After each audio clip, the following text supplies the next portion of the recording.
क्यों आहार, क्यों विहार के ऊपर महाप्रभु जी ने इतना ध्यान दिया और अब तक हम वैष्णव से निभा रहे हैं। इसका कारण कि अपने आहार को, अपने विहार को सुधार कर हम अपने हृदय के मैदान को तैयार कर लें।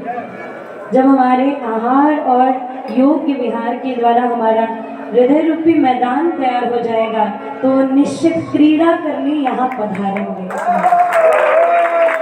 और जब ये हृदय उनका क्रीड़ांगन बन जाएगा, जैसे नंद प्रांगणी धूल दूसरित अंग होकर श्याम सुंदर क्रीड़ा करते हैं और आनंद देते हैं, सुख देते हैं।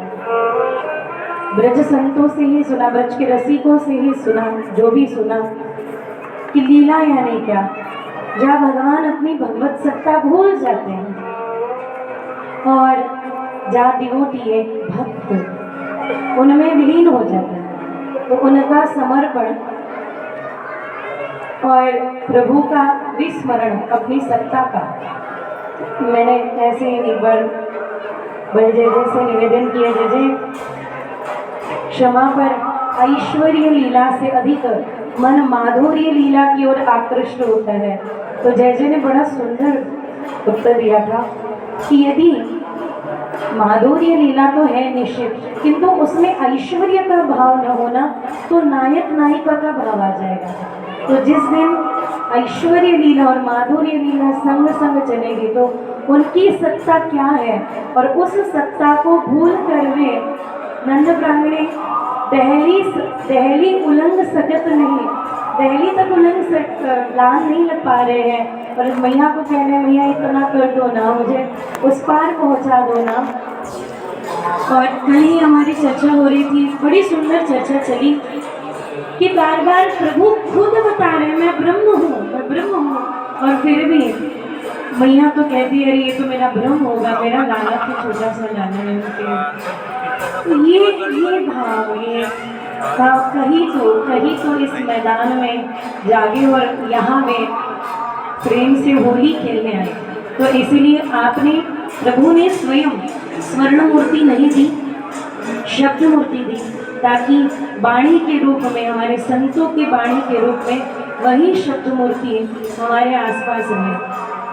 जब जब हम अपने अष्ट सखा के महाप्रभु जी की वाणी का चिंतन करेंगे तो शब्द मूर्ति के द्वारा वह द्वादश अंग से जो प्रभु बचे वो निश्चित ही एक करके प्रकट होते रहेंगे।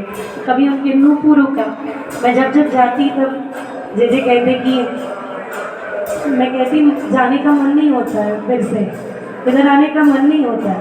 तो कहाँ, किसने कहा कि मन को ले जाओ, यही कोई कोना पकड़ लो और अपने मन को बिठा दो वहाँ पे और निहार करते रहो, उनको देखते रहो, क्योंकि उनका श्रृंगार मन का विकार हटा देगा। अटक जाए कहीं मन, कभी उनकी कमर कोहनी में, कभी उनकी बाजूबंद में, कभी उनकी मोर मुकुट में, कहीं तो हमारा मन कहीं उन पे अटक जाए, और फिर जब उन पे रंग चढ़ेगा तो हम पे भी खुद को रंगो श्याम रंग में और उनको भी करेंगे। तो सब मिलके रंगने के लिए तैयार तो है। जय श्री, बहुत बहुत धन्यवाद। मैं सभी वैष्णव से निवेदन करता हूँ कि अभी जो होली रसिया का कार्यक्रम इनके सानिध्य में शुरू होगा, इस देर में ठाकुर जी के दर्शन भी खुलेंगे, लेकिन सब